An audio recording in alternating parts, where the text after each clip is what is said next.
Tulsi Gabbard represented the state of Hawaii in the Congress, as well as the United States itself in the U.S. Army. She joins us now to assess what we're seeing. Tulsi Gabbard, thanks so much for coming on tonight. So here you have the government of Ukraine complaining because the president suggests that maybe we're not going to go to war next week. How distorted is our system that we can be pushed into a potentially nuclear-involved conflict by Ukraine? Well, let's look at what's really at the heart of what is motivating the decisions being made by our leaders in this country. And what we have is, unfortunately, Democrats, Republicans, the mainstream media, the Washington elite, essentially in the pocket of the military-industrial complex.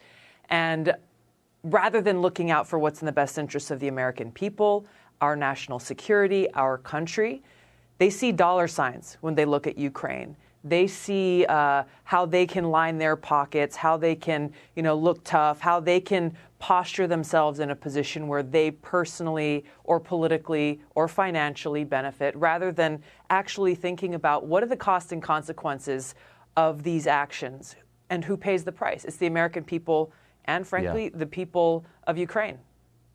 So my guess is that some of the people pushing for war don't actually want a real war with Russia. It would tank our economy in a second, for one thing, and they'd be held responsible.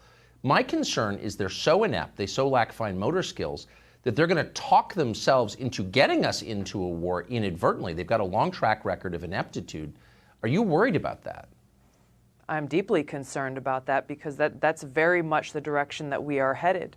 Tucker, I look back to early 2017 when then President Trump said, hey, it would be good if we got along with Russia. You remember the reaction to that.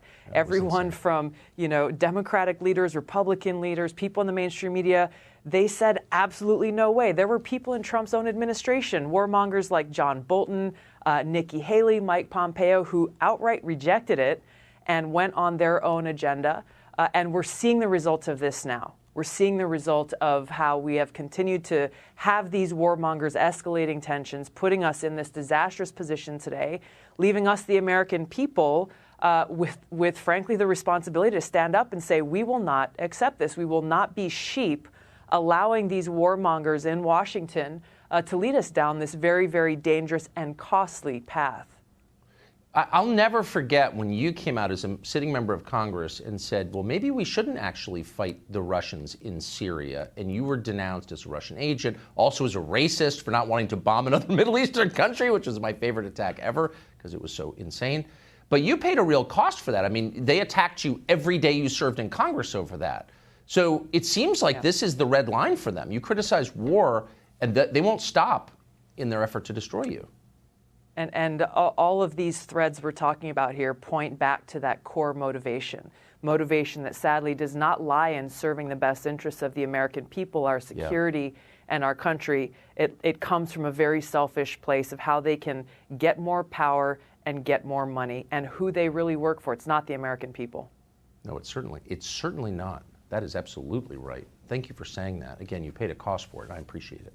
Tulsi Gabbard, good to see you.